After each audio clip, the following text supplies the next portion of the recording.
Sir अभी time लगेगा क्या? नहीं मैम, भाई 1 मिनट, बस 1 मिनट दे दो बस। 2 मिनट लो सर।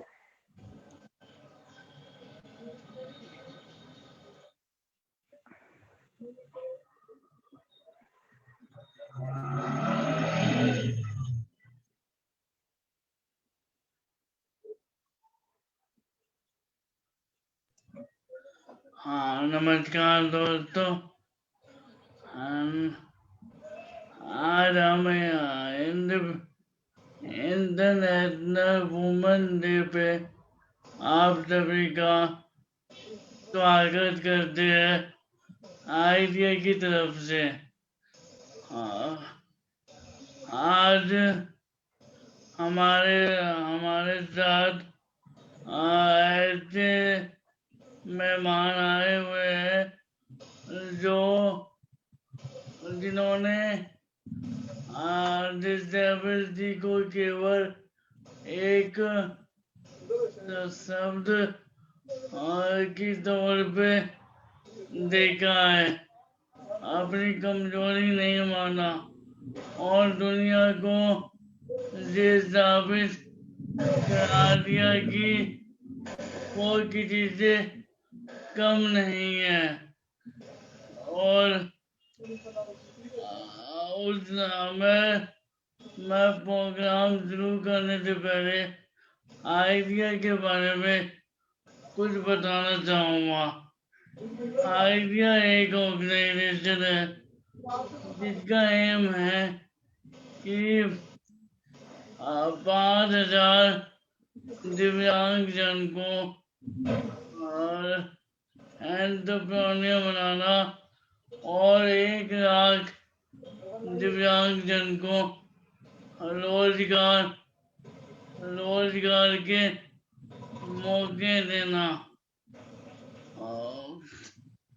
अब हम अपने मेहमानों के बारे में जान लेते हैं। हमारे पहला मेहमान दीप्ति मैम है और वो पेशे से एडवोकेट है और उन्होंने BA MA LLB किया है और बाकी चीजें हम उन्हीं के मुंह से सुनना चाहेंगे। और हमारी दूसरी मेहमान आशा मैम है जिन्होंने बहुत सारे कंप्यूटर प्रोग्राम किए हैं जैसे कि टाइपिंग, टैली और भी, और उन्होंने कई सारे जॉब किए हैं मल्टीनेशनल कंपनी में जॉब करने से पहले। तो अब हम अपने प्रोग्राम को शुरू करना चाहेंगे। मेरा पहला सवाल है दीप्ति मैम से। मैम आप हमें बताओ, आप हमें बताने का बताइए कि आपकी लाइफ में क्या क्या चैलेंजेस आए थे और आपने कैसे उनको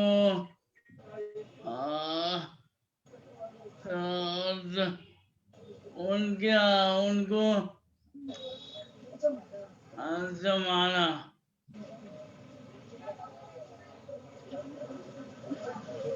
लगता है दीप्ति मैम नहीं है अभी। तो मैं चाहूँगा आशा मैम इस प्रश्न का जवाब दें। आशा मैम आप अगर हो सके तो बताइए। जी बताती हूँ मैं। चैलेंजेस तो वैसे बहुत आए सर, उसकी गिनती भी नहीं हो सकती एक्चुअली। जैसे मोबिलिटी के चैलेंजेस बहुत आ गए, और खास करके लेडीज के लिए टॉयलेट बाथरूम के जो होते हैं प्रॉब्लम्स वो भी आ गए, और इकोनॉमिकली भी प्रॉब्लम आ गए। लेकिन मैं उनसे हारी नहीं एजुकेशन के लिए। तो मैंने हार पुराने का, हमारा बिजनेस था घर पे, तो वो हार पूरा कर हेलो फैमिली का अर्निंग किया। हेलो हेलो हाँ, एक सॉरी सर, मिनट। बीच में डिस्कनेक्ट हो गया था। हाँ दीप्ति मैम, कोई बात नहीं, कोई बात नहीं। आप आप आप आप बताइए। एक बार मैं आजा मैम जी, एक बार मैं आजा मैम जी, आप पूछने के बाद आपसे बात करते हैं। आजा मैम, आप कंटिन्यू करिए। आजा मैम, आप कंटिन्यू कीजिए। तो सर मैं कहाँ पर थी अभी, पहले से कंटिन्यू करूँ क्या? सॉरी आशा मैडम, मैंने बीच में डिस्टर्ब कर दिया आपको, really sorry. No problem ma'am. Net issue आ गया था, सॉरी। आप कैरी ऑन करो, जहां से थे वहीं से कैरी ऑन करो। सॉरी। हाँ, तो मैं हार जो भगवान की मालाएं बनाए थे वो फैमिली का बिजनेस था पहले से, बचपन से एक्चुअली मैंने वो सीखा था, वो घर पर लेकर आ गई। दूसरे जो थे उनसे हम हार लेते थे, तो मैं वो दिन भर हार पुराती थी, और स्कूल में सुबह में स्कूल को जाती थी और दिन भर हार पुराती थी। तो ऐसा ही मेरा शेड्यूल था, बाकी तो कोई खेलना वगैरह तो नहीं मिलता था। लेकिन स्कूल जाने की बहुत इच्छा थी एक्चुअली, और स्कूल में जाने से पहले मैं गवर्नमेंट की स्कूल होती है, तो वहां पे मुझे कहा गया कि हम ऐसे हैंडीकैप लोगों को स्कूल को नहीं लेते करके। एक्चुअली रिजेक्शन हुआ था मेरा वहां पे, लेकिन मैं वैसे ही चली गई। एक्चुअली पहले तो मैं कैलिपर और मैंने कर दिया वो मैंने, और फिर वहां पे पहले से लेकर 7वीं तक स्कूल थी, और फिर बाद में तो फिर हमारे एरिया से बाहर जाना पड़ा। सिटी में स्कूल बनी थी 8वीं से लेकर फिर 12वीं तक, तो वहां तो बहुत प्रॉब्लम्स आ गए मुझे एक्चुअली मोबिलिटी के। मैं ज्यादा चल भी नहीं पाती थी जब, तो फिर रिक्शा लगवाई थी, फिर रिक्शा वाले आते नहीं थे, तो फिर मैंने बस से ट्रेवल किया, ये कैलिपर और कूदने पे चलने की प्रैक्टिस की। तो वही भी बहुत, बस में चढ़ना भी बहुत मुश्किल होता था एक्चुअली। तो फ्रंट साइड पे मैं कहती थी ड्राइवर से कि आप थोड़ी देर रुको, जब तक मैं चढ़ नहीं जाती बस में तब तक आप रुकिए, तो वो रुकते थे। और फिर स्कूल में भी जो मेरा रूम था वो फ्लोर पे, 3rd फ्लोर पे, 2nd फ्लोर पे, 4th फ्लोर पे था, तो वो स्क्रैचेस और कैलिपर लेकर चढ़ना बहुत मुश्किल होता था। 1 मिनट, हाँ 1 मिनट।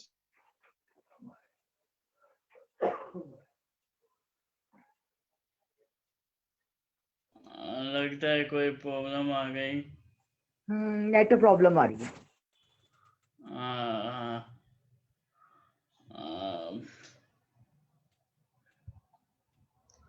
आ, तो मैम आपका अभी नेटवर्क ठीक है? आपको आवाज आ रही है ना ma'am? Deepti Deepti ma'am,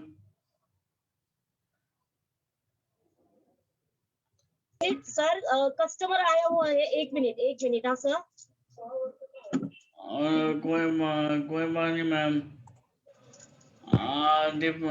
Deepti ma'am, आप बताइए अपने बारे में, कि आपकी जिंदगी में क्या क्या चैलेंजेस आए।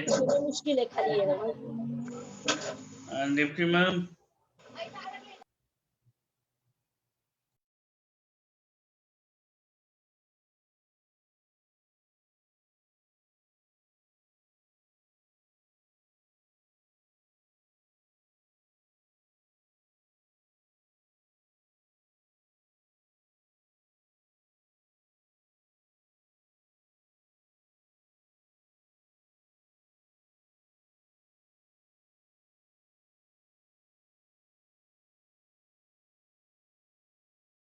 हेलो सर, आवाज आ रही है?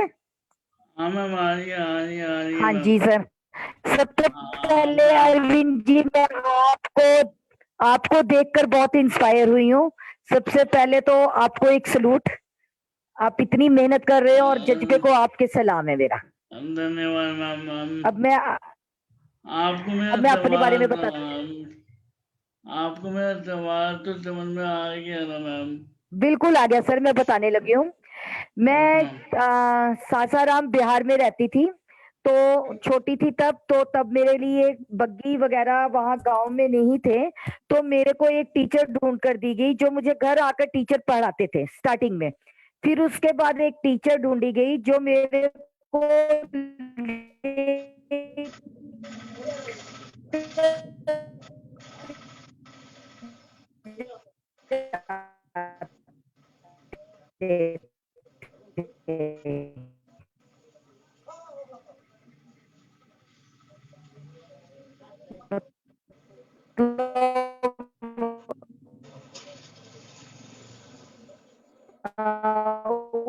उठाकर मोडो में लेकर जाते थे। और वहां पर सर वॉशरूम को एक लेडी टीचर थी जो मेरे को खुद जाकर कराती थी। और बच्चे बाहर आते थे तो उनको कहती थी, ए भागो भागो भागो। तो एक बार वॉशरूम जाना ही पड़ता था। वो टीचर बड़े काइंड हार्टेड थे। अब पता नहीं कहाँ होंगे कहाँ नहीं।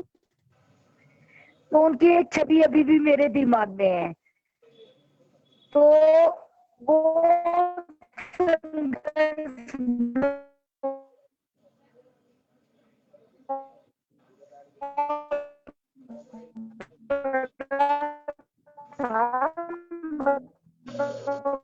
पढ़ना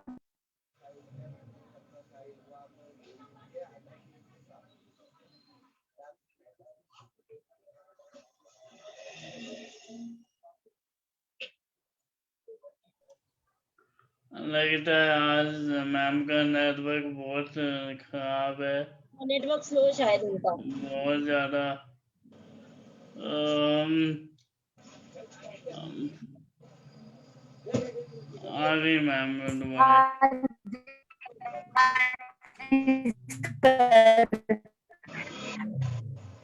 फिर उसके बाद मुझे यहाँ पर आना पड़ा। और यहाँ पर हम लोगों ने काफी प्रॉब्लम देखी। तो स्कूलिंग तो मेरी हो गई बग्गी बुग्गी पर चलकर। बग्गी वाले की बग्गी टूट जाती थी, मेरा वेट ज्यादा था। फिर उसके बाद बीए की मैंने गवर्नमेंट कॉलेज फॉर वुमेन में, +2 हॉस्टल देखा गया। फिर उसके बाद बीए की, फिर उसके बाद एमए प्राइवेट की। फिर 15 साल मैंने अपनी बुटीक अपने मदर के साथ चलाई। फिर मेरे पापा का एक केस चला था उसके रिगार्डिंग, उनकी टैटू शॉप थी। तो उसको चलाते चलाते मतलब मैंने पढ़ी लिखी थी पर प्रॉब्लम्स, मतलब एडवोकेट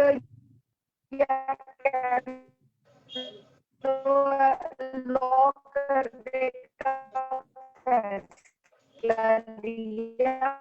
और मेरे फादर ने बोला कि अब आप पढ़ोगे। मेरी मदर ने भी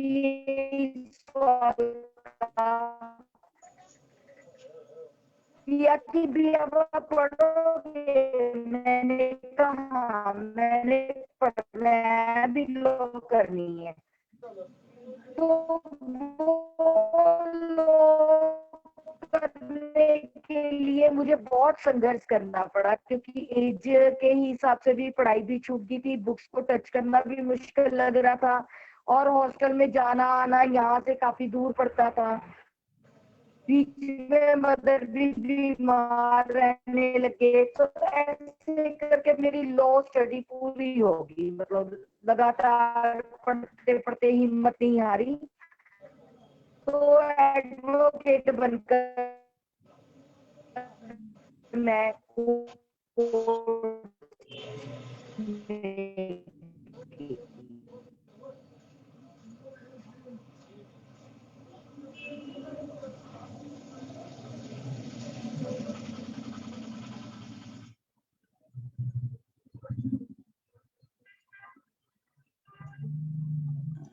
और बहुत ज्यादा नेटवर्क इश्यू आ रहा है, बहुत ज्यादा।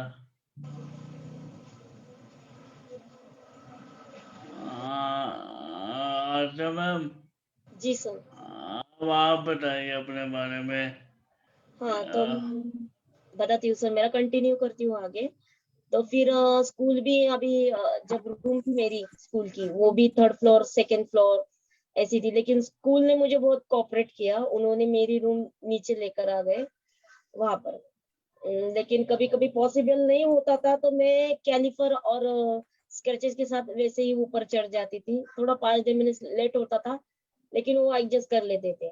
और फिर बाद में मेरे को स्कूल 6 महीने बाद मैं स्कूल में पहुंची थी। जब मेरी 8वीं में थी तभी मैं 8वीं में जाने के बाद भी मुझे फर्स्ट क्लास मिला था। और जहाँ मैं यहाँ हमारे एरिया के स्कूल में थी, जब भी मुझे फर्स्ट क्लास ही था। और ऐसे ही रिक्शा वाले भी नहीं आते थे छोड़ने के लिए, बस का प्रॉब्लम होता था, तो मैं बहुत नर्वस होती थी। लेकिन मैं नहीं, मेरी जो भी पढ़ाई मिस हो गई है स्कूल में, वो मैं घर पर आकर कंप्लीट करती थी और घर पे रहकर भी कंप्लीट करती थी। ऐसे करते करते मैं फिर हेलो हेलो। आ रही है मैम, आ रही है आवाज, बोलते जाओ। आ रही है आवाज मैम। हाँ हाँ जी। तो फिर ऐसे करते ही मैंने अपना कॉलेज तक का तो मैंने यानी बीकॉम तो कंप्लीट कर लिया। ऐसे ही बहुत सी, यानी मैं बोल नहीं सकती, याद भी नहीं, अभी भूल गई वो जितने प्रॉब्लम्स थे, क्योंकि मुझे वो रिमेम्बर भी आते तो मेरे आंखों में आंसू निकल जाते थे, तो उसको मैं भूलना ही ज्यादा पसंद करती हूँ। ऐसी बात है।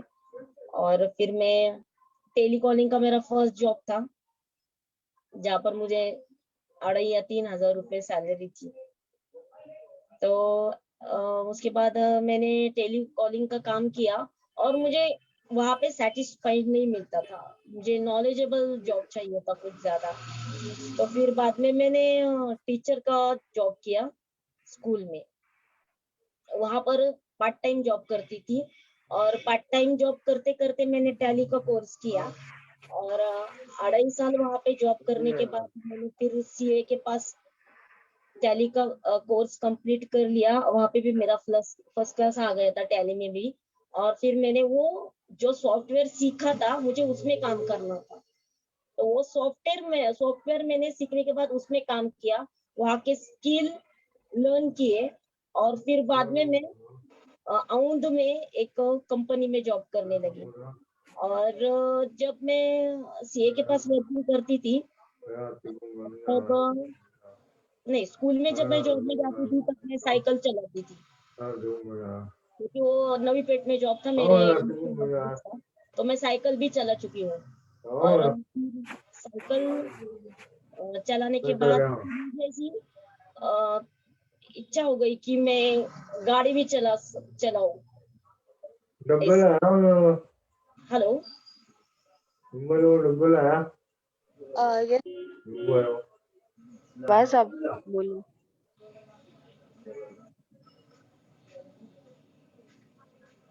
हेलो। यस मैम, अच्छा मैम सुनाई दे रहा है, आप कंटिन्यू कीजिए।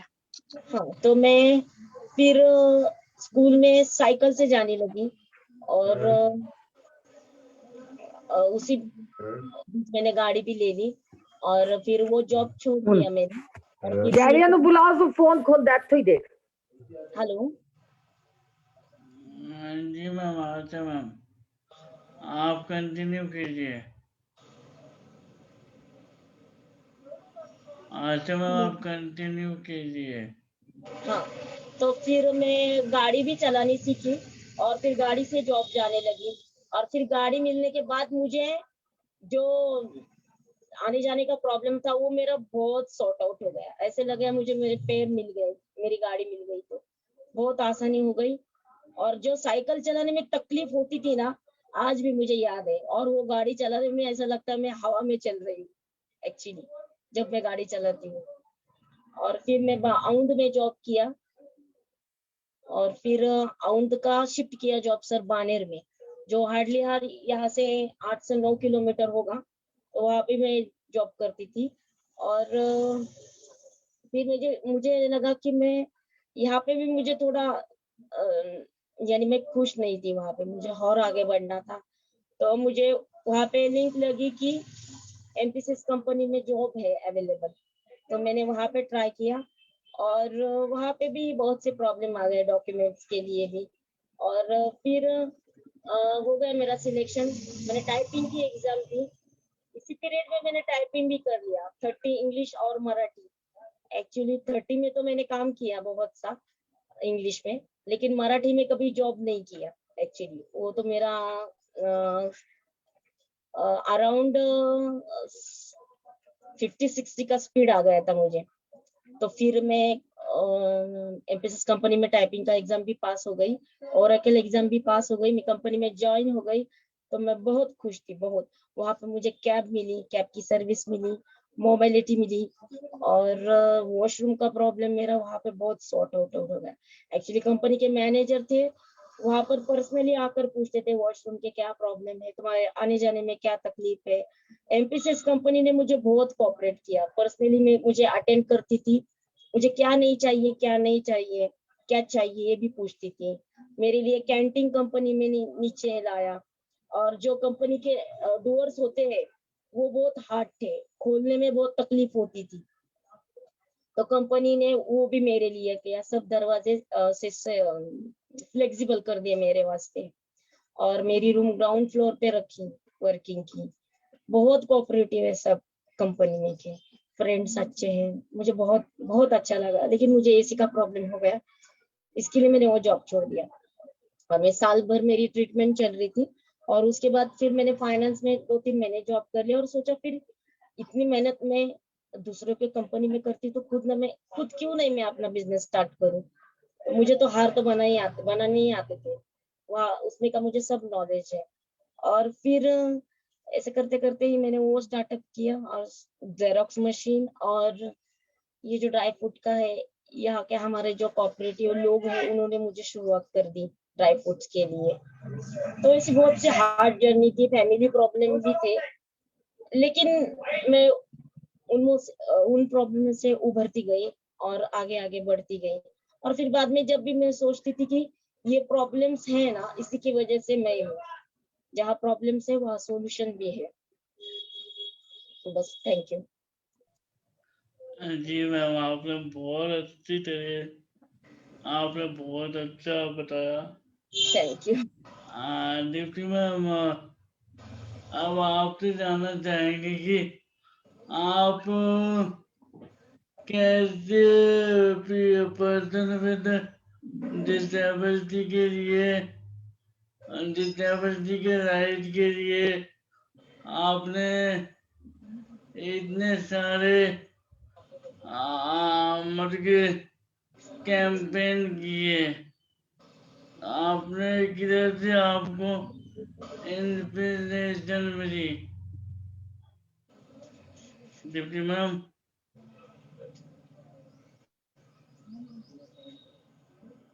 डिप्टी मैम,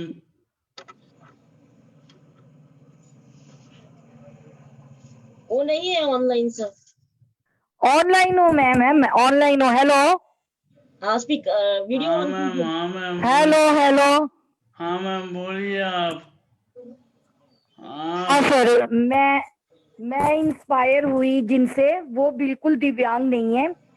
मेरी मदर से पहले तो मैं इंस्पायर हुई। आवाज आ रही है सर? हाँ मैम, आ रही है, अब आ रही है। हाँ, पहले तो मेरे मदर फादर है ना। मेरे मदर ने बहुत सारे कार्यों को करना सिखाया मुझे। फिर उसके बाद मेरे फादर ने बाहर की दुनिया देख सिखाई, स्कूटर चलाना, किसी बड़े ऑफिसर से बात करनी। जब मैं 10th में ही थी तो मेरा बैंक का अकाउंट फादर ने खुलवा दिया कि आप खुद जाओ, आप खुद करो, आपको दुनिया का पता लगे, अपने संघर्षों को आप खुद देखो।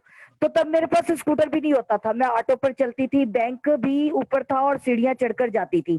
फिर कंप्यूटर एजुकेशन जो मैंने ली वो 3री मंजिल पर था। तो मैंने अपने पापा से पूछा मैं कैसे चढ़ूंगी? कहते चढ़ेगी तू आम लड़कियों की तरह, आम जो इंसान है उनकी तरह ही जीना सीख। तो मैं मतलब क्लीपर से ही ऊपर चढ़ती थी 3री मंजिल और कंप्यूटर एजुकेशन लेती थी। फिर उसके बाद सर मेरे अंदर एक सपना था, मैं एडवोकेट बनना चाहती थी बीए करने के बाद ही, बट सर्कमस्टेंसेस ऐसे नहीं मिले। तो मैं इंस्पायर हुई उनसे, उनकी फैक्ट्री है मतलब, और उनका नाम नहीं मैं लेना चाहती, और मैं उनकी ही फ्रंट सीट पर बैठी थी। जब मेरे दुकान का केस चल रहा था तो मैं लगातार उनसे मिलती थी। तो उन्होंने मुझे कहा कि आप एडवोकेट क्यों नहीं बन जाती। तो मैंने बोला सर सच में, फीस? तो कहते आपको कोई डाउट है? वहां से मेरी लॉ स्टडी शुरू हुई, और जब भी मैं उनके पास जाती थी तो वो मुझे कुछ ना कुछ पॉजिटिव करके ही भेजते थे, अपने शब्दों से, अपनी बातों से, और कई बार उन्होंने काफी सारी भूमिकाएं भी निभाई हैं।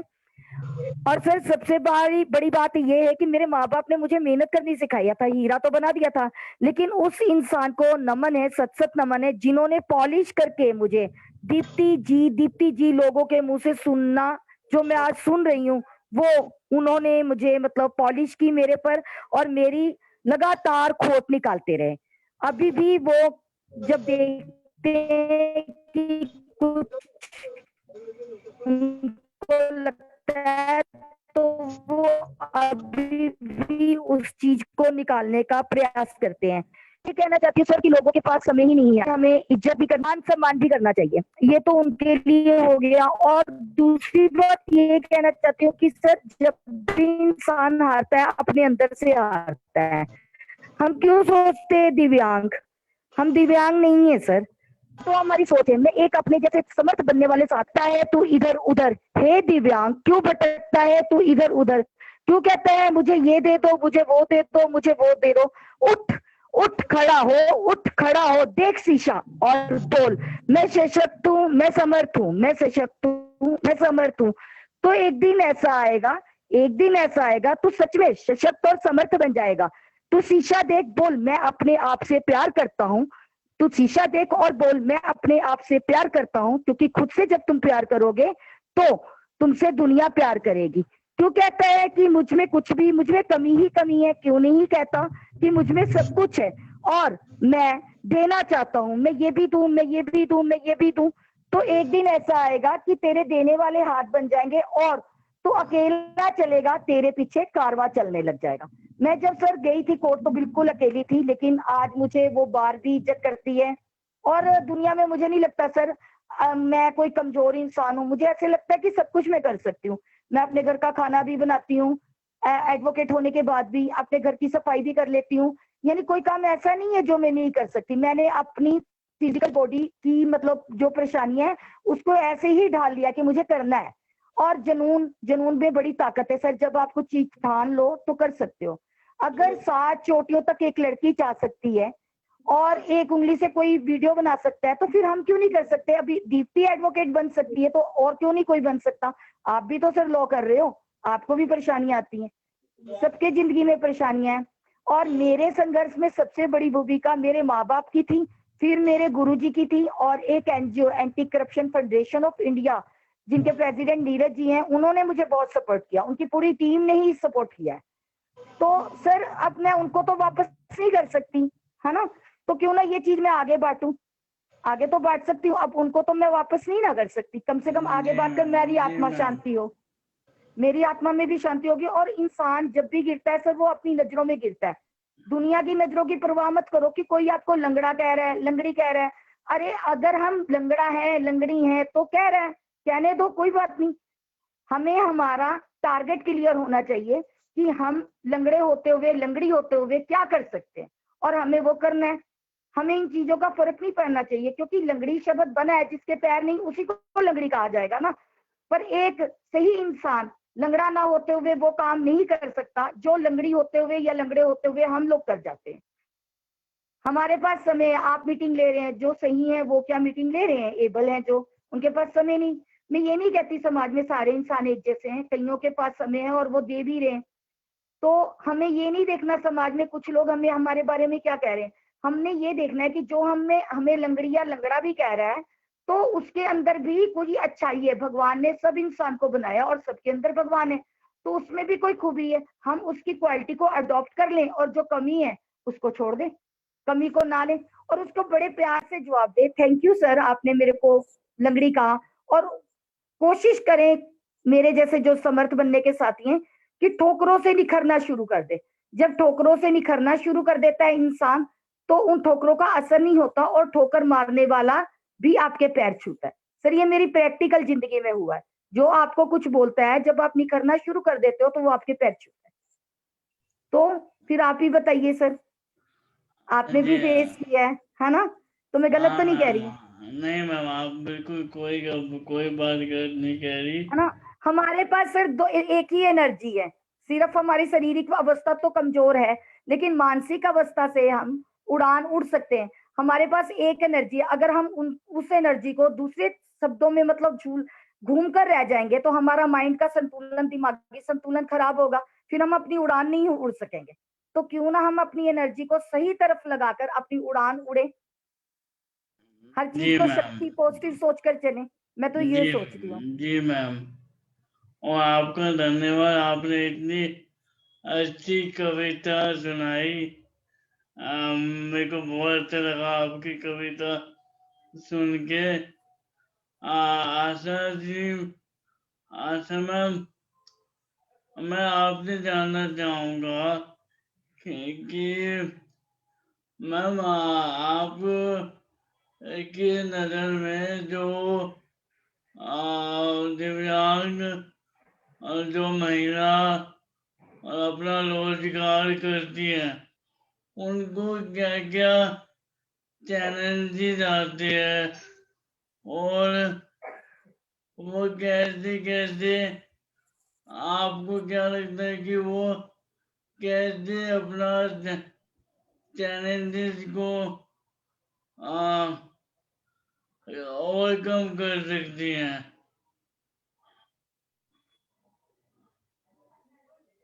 मैम आपका माइक ऑफ है।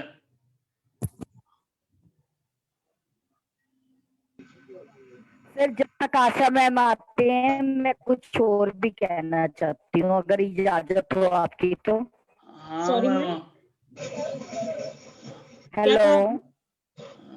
Hello, hello. हाँ जी मैम।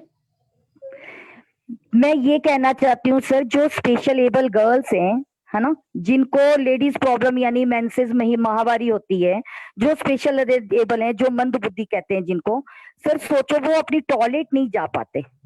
इतनी बड़ी बात है, हम लोग तो फिर भी दिमाग से सही हैं, अपनी हाइजीनिक कर सकते हैं। वो लड़कियों के बारे में आप सोचो, कितनी हाइजीनिक की दिक्कत आती होगी उनकी माओ को। और वो हाइजीनिक फिर भी माएँ करती हैं, उनका पैड बदलना करना, है ना? तो मैं एक सरकार से भी रिक्वेस्ट करना चाहती हूँ कि ऐसी छोटी छोटी ट्रेनिंग्स करें जिनमें मंद बुद्धि बच्चों को अपना हाइजीनिक, खासकर औरतों को हाइजीनिक करना बताया जाए। ये मेरी सरकार से आपके मतलब सोशल मीडिया के जरिए रिक्वेस्ट है कि छोटी छोटी अवेयरनेस दी जाए। मैं ज्यादातर स्कूल्स में जाती हूँ, विजिट करती हूँ, मैंने देखा वो अपनी पोटी भी नहीं साफ कर पाते, और इन दिनों में उनके मतलब बहुत प्रॉब्लम्स आती हैं। तो शायद कुछ पेरेंट्स देखें या फिर उनके लिए कोई सुविधाएं हों, प्रोवाइड की जाए। मेरा आपके सोशल मीडिया के जरिए ये रिक्वेस्ट है। मैम जी वॉशरूम की फैसिलिटी तो होनी चाहिए, मैं भी गवर्नमेंट से हाँ, यही दरखास्त करूंगी कि बिल्कुल वो। बिल्कुल बिल्कुल मैडम, मैं आपसे एग्री हूँ। और व्हील चेयर हमें प्रोवाइड तो की जाती है, हर मतलब कहते हैं हर रेलवे स्टेशन में हो गए, लेकिन आपने कभी नोटिस किया, जब हम 1 बजे ट्रेन से उतरते हैं, व्हील चेयर लेने के लिए हमें प्लेटफार्म 3 या 2, 1 या 5 पर गाड़ी रुकती है। तो हमारे साथ अगर कोई नहीं है तो पहले उसकी प्रॉब्लम है, अगर कोई है तो उसको व्हील चेयर लेने के लिए वो प्लेटफार्म नंबर रिसेप्शन तक जाना पड़ता है। चलो वो भी चला गया, उसके बाद प्रॉब्लम आती है कूली नहीं मिलता।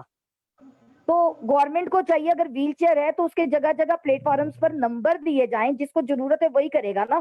तो एक कुली भी प्रोवाइड करें, जो मन चाहे रेट ना ले, उसका रेट फिक्स करें, ताकि यानी 100 रुपया या 150 या 50 रुपए जो है, और जो बीपीएल कैटेगरी में है, गरीब है, जिनके पास पैसे नहीं, उनको फ्री कर प्रोवाइड की जाए। वहां पर नंबर लगाए, खाली व्हील चेयर प्रोवाइड कर दीजिए, होगी स्कीम, तैयार हो गई। लेकिन कहाँ मिलती है व्हील चेयर?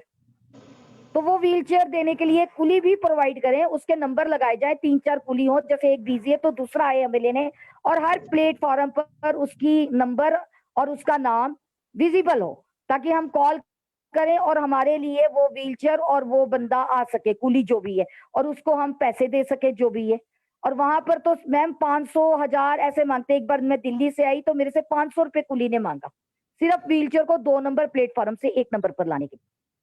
मेरी तो पूछो मत, सफर तो बेकार हो गया, ना तो किराया नहीं है, जी मैम, जी है मैम, ना? ऐसा कई बार मेरे साथ भी हो रखा है। हाँ, और हमारे साथ होता रहता है।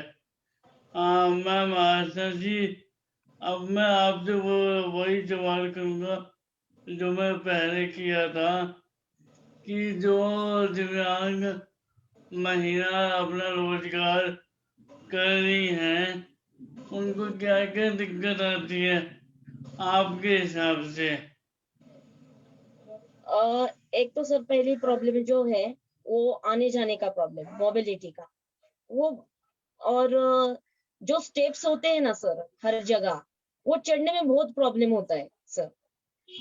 स्टेप्स नहीं होने चाहिए, होने भी अगर तो वहां पर फ्लोर जो होता है ना वो यानी स्टेप्स नहीं होने चाहिए ऐसे।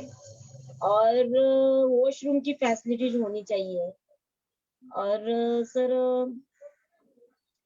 एक खाने पीने का भी थोड़ा प्रॉब्लम होता है, वो उनको नजदीक प्रोवाइड होना चाहिए। और ऐसे चौक चौक में है ना, जैसे कि जेंट्स टॉयलेट है, लेडीज टॉयलेट है, उसके बाजू में एक है ना हैंडीकैप के लिए भी टॉयलेट होना चाहिए पर्सनली। जी मैम। जी मैम। आपके दीप्ति मैम, दीप्ति मैम और आशा सर मैम, मेरे हिसाब आप से मेरे हिसाब से सर देखिए, जो स्कूल मतलब व्हील चेयर्स हैं, वो अगर नहीं कूली दे सकते तो इलेक्ट्रिक व्हील चेयर्स आती हैं, है ना, तो वो गवर्नमेंट क्यों नहीं प्रोवाइड करती, जिससे वो हैंडीकैप खुद ही चला ले, मतलब अपने आप ही वो पहुंच सके। इसके अलावा सर पेंशन्स जो लेट आती हैं लगातार, तो वो पेंशन जल्दी आनी चाहिए, चक्कर पे चक्कर लगाने पड़ते हैं। और सर रैंप की सुविधा होनी चाहिए। मैं ये नहीं कहती डिसेबल के लिए ही, ओल्ड एज वाले भी हैं, वो रैंप पर जाएं, रैंप पर आए। स्टेयर्स तो हो, जो स्टेयर्स चढ़ना चाहते हैं, साथ में रैंप भी हो। हाँ और रैंप। हाँ रैंप भी हो। और सर टॉयलेट जैसे वॉशरूम में कई इंडियन यूज करते हैं और वॉशरूम बहुत गंदे होते हैं ट्रेन के, तो उनकी सफाई का खास ध्यान रखना चाहिए। पीछे डिसेबिलिटी डे पर हमने लुधियाने में भी इस चीज को कहा था, और आप भी विश्वास नहीं मानोगे, स्टोर में व्हीलचेयर्स पड़ी हुई थी सही, और हमें टूटी हुई व्हीलचेयर्स थी, बाद में स्टोर में से हम लोगों ने निकलवाई। तो चलो मैं एडवोकेट हूं, मैंने निकाल ली। आम आम इंसान की बात करो, जो आम हैंडीकैप है, वो कहाँ खड़ा है? फिर सर पेंशन को देखो, वो लेट आती हैं। बसेस में देख लो, बसेस में कैसे मतलब भीड़ से चढ़ना पड़ता है। ट्रेन्स को सर, मेन ट्रेन्स पर चढ़ने के लिए हैंडीकैप की बोगी है, लेकिन वो लॉक्ड होती है। और वो बोगी क्यों नहीं बीच में लगाई या फर्स्ट में लगाई? वो प्लेटफॉर्म इतना चलकर हैंडीकैप बोगीज पर मतलब पहुंचने के लिए कितनी दिक्कत है, और बोगीज लॉक होती है, खुलती नहीं। और ट्रेन जितनी देर खड़ी होती है, भीड़ में से हम लोगों को चढ़ा ही नहीं जाता। पिछली बार मैं जमुनानगर में गई थी, मेरे पेपर थे दिल्ली में, तो जमुनानगर सर मेरे आने में भी ट्रेन मिस होगी, जाने में भी मिस होगी। आप सोच सकते हो किराया दोबारा लगाया, तो उसके लिए सर क्यों नहीं एक आधी मतलब सिक्योरिटी, या फिर एक गेट, दो गेट होते हैं जैसे, तो एक गेट ओल्ड एज और क्यों नहीं कर देते हैंडीकैप के लिए, यानी स्पेशल मतलब जो लोग हैं उनके लिए ऐसी कुछ सुविधाएं भी चाहिए। फिर वीडियो कॉलिंग पर आ जाओ, कोर्ट में डॉक्टर्स की वीडियो कॉलिंग होती है, एविडेंस उसी में हो जाती है, जबकि हैंडीकैप्स को भी मतलब डिसेबल्ड को भी वीडियो कॉलिंग का राइट है, पर वो वीडियो कॉलिंग में गवाही नहीं भर सकते, उनको कोर्ट में जाना ही पड़ता है, धक्के खाने ही पड़ते हैं।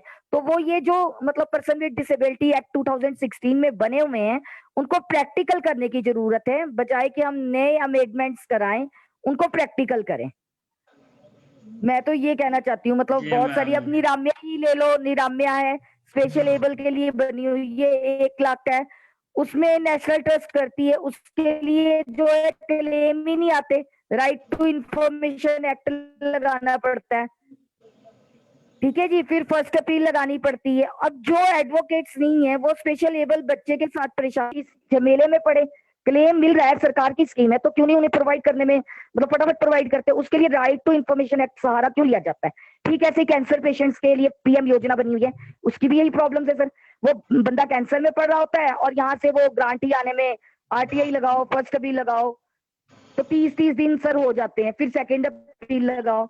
तो ये छोटी छोटी चीजें सर, जब स्कीम्स बनी हुई हैं, तो वो तो, अब इंदिरा गांधी स्कीम ले लो आप, इंदिरा गांधी में 250 सेंटर लेवल पर बुजुर्गों को पेंशन मिलती थी, अब वो 500 कर दी है सेंटर लेवल पर। स्टेट लेवल की तो अलग है, लेकिन आप मेरे को एक भी बंदा बता दो जिसको सेंटर लेवल की 500 रुपए इंदिरा गांधी स्कीम में मिल रही हो, फॉर्म ही नहीं मिलते। डिसेबल के लिए भी है, डिसेबल के लिए भी है ये स्कीम। पेंशन सेंटर लेवल से है, लेकिन वही है कि वो मिलती ही नहीं। क्यों नहीं मिलती भाई? या तो अप्रोच लगानी पड़ती है, या फिर मतलब जो भी कह लो, अब किसी पर हम उंगली नहीं उठा सकते। तो वो मतलब मेरे को ऐसे लगता है तीनों चीजें चाहिए अगर आप हक लेना चाहते हो। पैसा भी हो, कलम में ताकत भी हो, और अप्रोच भी हो, है ना? जी मैम, जी तो फिर मैम, ये गलत नहीं है सर। अब राजीव गांधी जी फाउंडेशन मैम। योजना में स्कूटर मिलता है, स्कॉलरशिप मिलती है डिसेबल को। लो, मेरे को एक भी बंदा बता दो जिसको स्कॉलरशिप मिली हो, स्कूटर मिला हो। स्कूटर तो बहुत कम को मिलता है। ये मैडम जो हमारे साथ जुड़ी हुई हैं, इनसे पूछिए इनको स्कूटर मिला है। उसकी एज 35 साल है, और पेट्रोल भी मिलता है डिसेबल में। डिसेबल को पेट्रोल भी मिलता है। जी मैम, लिए पीछे मैंने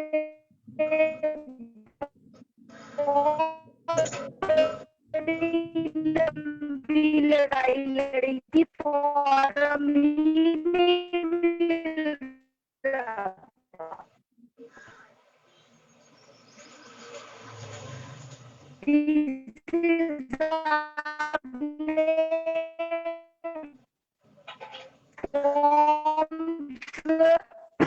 जो योजना थी उसके घर घर बंटवाए थे फॉर्म्स, और उसके लिए झगड़ा, बहुत लंबी लड़ाई 3 साल लड़ी, और फॉर्म नहीं अवेलेबल हुआ।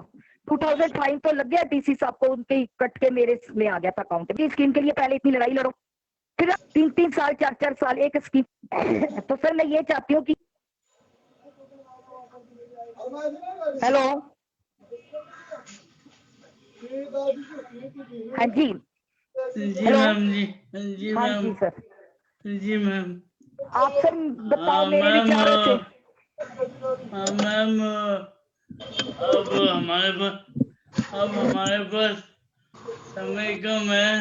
आपसे आखिरी आखिरी सवाल करेंगे आप दोनों से कि आपका ड्रीम क्या है?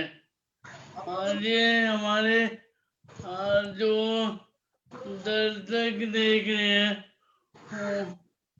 उनकी तरफ से आपके लिए सवाल है। आप दोनों के लिए बारी बारी से जवाब दीजिए। पहले मैं आशा मैम से पूछना चाहूंगा। आशा मैम, आप बताइए।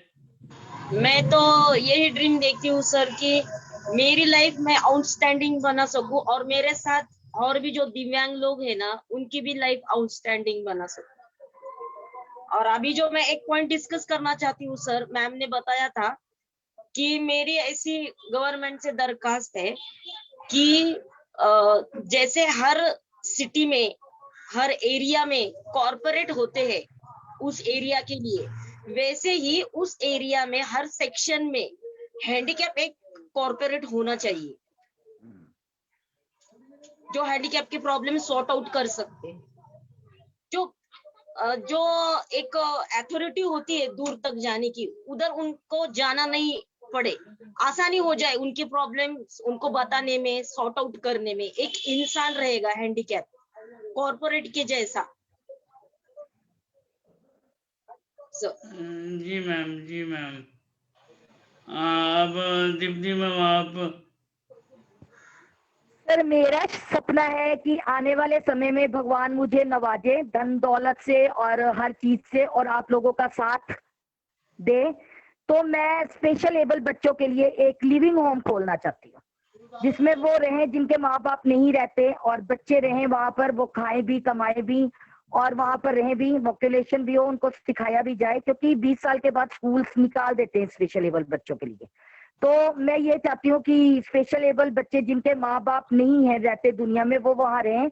और मैं तलाश कर रही हूँ कि स्पेशल एबल बच्चे के जो पेरेंट्स है अच्छे, जो मतलब अच्छे क्या मतलब इंसानियत होती हो, और वो मेरे साथ जुड़े, ताकि मैं ये लिविंग जो प्लेस बनाना चाहती हूँ बच्चों के लिए, वो जल्द से जल्द बना सकूं, और वहां पर सुविधाएं प्रोवाइड हो सके। जैसे मैडम ने कहा कि ऐसे होने चाहिए तो वो मैं चाहती हूँ कि छोटे छोटे सुविधा केंद्र बने जहाँ पर आधार कार्ड बन सके, डिसेबिलिटी सर्टिफिकेट बन सके, आईक्यू चेक करने के लिए डॉक्टर को फॉरवर्ड किया जा सके, ऐसे छोटे छोटे काम हम लोग कर सके लगातार। और जैसे व्हील चेयर प्रोवाइड होती है तो उनको एनजीओ में फॉरवर्ड किया जा सके, उनको मतलब डिसेबल्स को क्या, आम जो इंसान दुखी आए उसको धक्के ना खाने पड़े, क्योंकि हमने अपनी जिंदगी में धक्के खाए हैं, तो वो धक्के ना खाए, उसको वो सुविधाएं प्रोवाइड करने के लिए हम अवेयर कर सके, और जो सशक्त और समर्थ बनना चाहता है उसकी मदद कर सके, ताकि वो खुद सशक्त और समर्थ बन सके, ना कि दीप्ति उनके साथ चले। अपनी लड़ाई जो लड़ना चाहता है उसको, उसके साथ दीप्ति खड़ी है, उसको हर तरह से सलाह देने के लिए। मेरा यही ड्रीम है सर कि मेंटली रिटायर्ड के लिए, स्पेशल बच्चों के लिए मैं एक लिविंग होम अपनी जिंदगी रहते रहते खोल कर जाऊं। जी मैम, और हम आशा करते हैं कि आप दोनों का ये सपना पूरा हो, और आप दोनों से उम्मीद करते हैं कि किसी दिन मुलाकात होएगी, और इसी बात को रखते हुए आज वुमेन डे की शुभकामना देते हुए हम अपने सेशन को बंद करना चाहेंगे। आप Thank you, सभी sir. का धन्यवाद थैंक यू आने सर। के लिए। Thank you.